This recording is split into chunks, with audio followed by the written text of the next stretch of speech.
As we continue to converse about the mother continent today, we are in the very heart of the city of Nairobi on Liberty Building, and we behold panoramically the city of Nairobi, and in an interesting fashion from Liberty House, we talk about the liberty of the continent of Africa.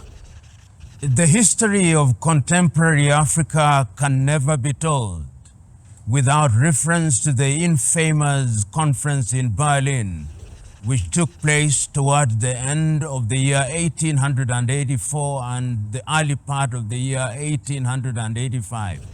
That conference, known as the Berlin Conference, sometimes as King Leopold's Conference, was convened by European powers as a way of dividing Africa arbitrarily into spheres of influence. The then European powers were all present. The Germans were there, the British were there, the French were there, the Belgians were there, the Italians were there, the Portuguese were there, and the Spaniards were there. And all they did was to look at the entire continent and dealt with it as if it were a plantation, drawing boundaries arbitrarily, and Africa has never recovered. At that time, the entire idea of the partition of Africa was to divide it into economic spheres of influence so that they could exploit the resources of Africa at a time when Europe was graduating, as it were, from an agrarian environment to industrial revolution. Soils of Africa were used for plantations, for coffee, for tea, for rubber, and other things. And subsequently, of course, they went into the mining of different ores, whether it was iron ore, whether it was manganese. All of this was done at a time when African countries and African nations had been decimated and debilitated by the destruction of their empires across the entire continent.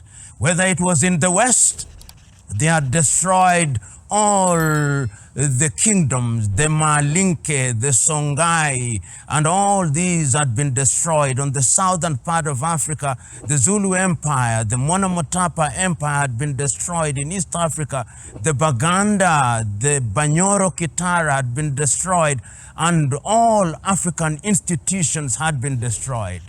When therefore they transited from the economic domination, then the political domination came in, and that was the advent of colonization. And when, of course, they colonized Africa, they imposed institutions.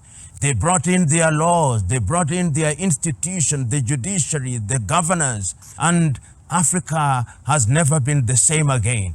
And when the Europeans fought their wars in Europe, which are normally described as the world wars, in the First World War, the Germans lost their territories in different parts, and all these were then migrated to some of the powers. The territories of the German, which were in Southwest Africa, now Namibia, in Dahomey, in the Cameroons, were then transferred to other powers which had remained after their decimation in World War I. What then was the impact of this very unfortunate incident or event that took place in Berlin in 1884? The impact was as painful and as debilitating as it can be. And Africa has never recovered. Africa has never recovered because peoples of different nations were then divided into different and separate spheres. So that if you went to Ghana, you find the Moba people now divided to be found in present-day Ghana, present-day Togo, and present-day Burkina Faso. You go to Nigeria, you find the Yoruba peoples in Cameroon, you find them in Togo. You come to Kenya or to Tanzania, the Maasai of Kenya are to be found as the Maasai of Tanzania. The Luos of Kenya are to be found in Uganda, to be found in Tanzania. to be found in the Democratic Republic of Congo, to be found in Sudan. You go to Ethiopia, you find different communities across different countries, and this is as unfortunate as it can be.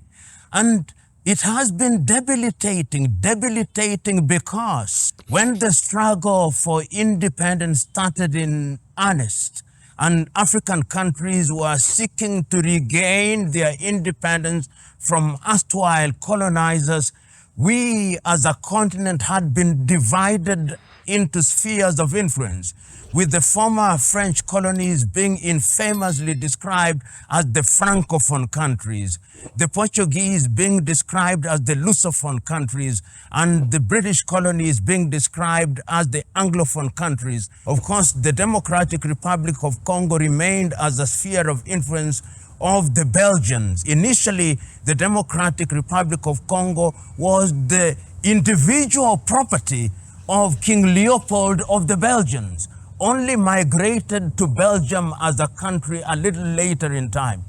The struggle for independence therefore started in earnest.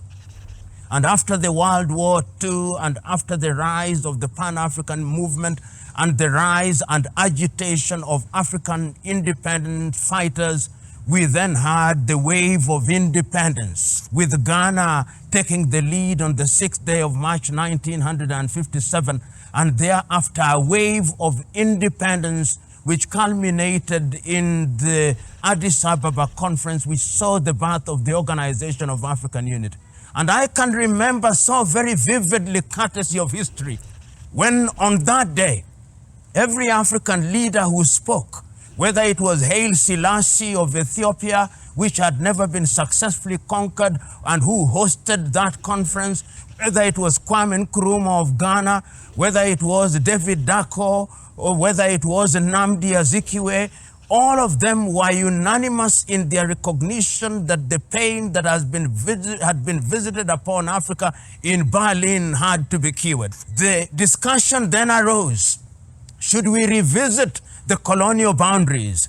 And I can still hear that famous voice of Kwame Nkrumah saying, let us not revisit those boundaries, let us seek unity. Because if we begin to revisit those boundaries, there would be conflict amongst all African countries. Ours is to make those boundaries as bridges.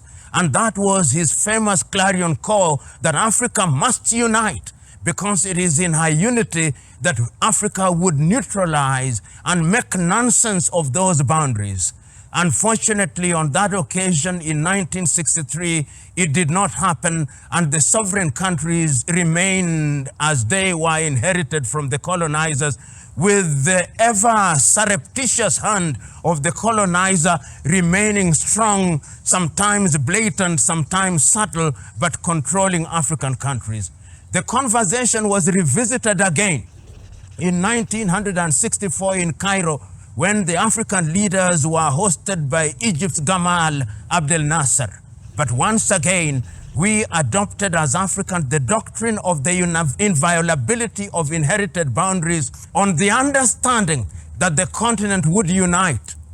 But that did not happen.